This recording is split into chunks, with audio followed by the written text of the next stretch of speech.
Detroit is awesome. This is so fun. They win their 8th straight, 117-97. No Jaylen Brown. Cade finishes with 21, 11, and 4. Malik Beasley, big story of the night with 26. To say this out loud is insane. But Chandler, they're one of the hottest teams in the league right now, and they're only a game back of the 4 seed. Talk to me about ceilings for Detroit. I think regardless of what happens with this team, the turnaround that J.B. Bickerstaff has helped this team do, and the additions of the vets, the Tim Hardaways, the Beasleys, the Tobias Harris, everything bringing in there, then obviously the development of Cade Cunningham has been remarkable. And it's hard not to compare the Bickerstaff and the Kenny Atkinson and what they're doing, because obviously he's the one that was let go from Cleveland. Cleveland's rolling right now, but you knew Cleveland was going to win a lot of games. When they were healthy last year, they won a lot of games. They were one of the most talented, deepest teams in the league. So, and that's not to discredit Kenny Atkinson, but you look at these rosters and you tell me which one you're more surprised about, the Pistons with what they're doing or the Cavs. I think JB's done an unbelievable job. He's got him playing on both sides of the ball. Cade Cunningham is turning into a household name, all NBA type player. And they look like they're having fun. They're playing hard. They're defending. They're playing fast. Like it's getting back to Detroit basketball, which the NBA was great when Detroit Pistons are good. So I couldn't be more happy for JB. Again, I always say he got a roll into the deal last year. They were so unhealthy last year. When they were healthy last year, they were one of the best teams in the league. They happen to be blessed with good health this year, and they're taking full advantage of that. But the Pistons, no one thought they'd be here. We thought they'd be a bottom 3, bottom 4 team in the East. I agree. That's the biggest thing that stood out to me is they've embraced that Detroit culture, that Detroit grit, like the way the physicality, the toughness, the way they embrace Stewie, the toughness he brings on a nightly basis. All their bigs, to be honest.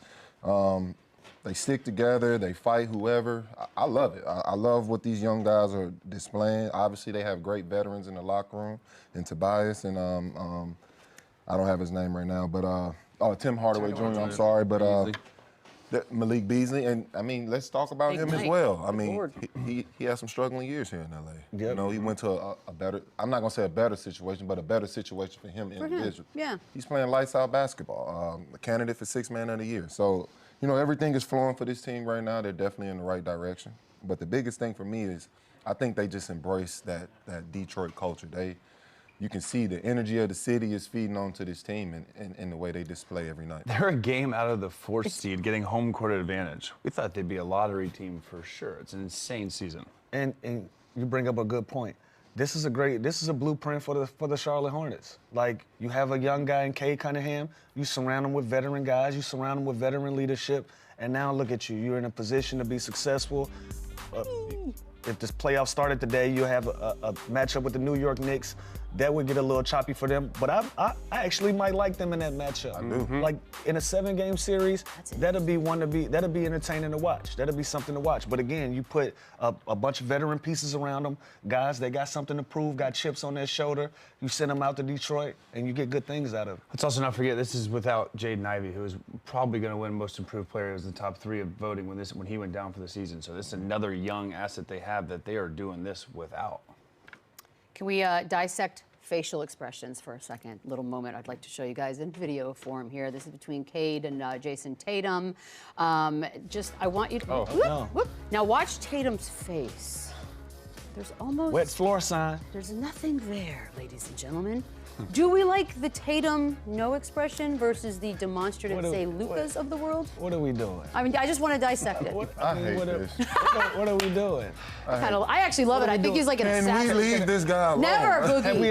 Have we ever seen emotion on SGA's face when he crosses somebody else? No. The most expression I've seen was when he was angry at Kevin Hart for still talking, and that's my favorite thing. Have we ever talked about the Joker's facial expressions? By the way, I didn't say it was bad. No, I'm just asking questions. I think if a serial killer's after me, I'd rather them have no expression. That's more terrifying than if you're just crazy. Again, this is another thing to find to pick at Jayson Tatum about. Man, it's like, sickening, man. If you do great things on a regular basis, you don't have to beat your chest. Do you think people are picking at that? Yeah, for sure. We talking about it. A facial expression. We're talking about a facial But why do we think we're picking at it? See, that's interesting that you assume that. Because you already have the reputation of being boring. So anything that is remotely boring, we're going to have to talk about it because that's the reputation or the narrative that's being built. It's crazy because I think the exact opposite. I think the opposite I think it's just business as usual. This is what he does. Why he doesn't need to celebrate. It's great by default. Yeah. Great by default, man. When you do stuff like this all the time, you're not going to celebrate it. Nah. By the way, for the record, as somebody who's already apologized this week to Jayson Tatum for how much crap we gave him, I actually don't find that boring as a fan of Tim Duncan for all those years. Exactly. I think it's intimidating when there's no expression. The boring, I don't know that it refers to necessarily on court, maybe sometimes off court when we talk about dudes. That's just for the record. That's for my own personal 2 cents. We're talking rings next. So many rings. We didn't show him getting broke off right after by Thompson. That's what I thought was coming. No.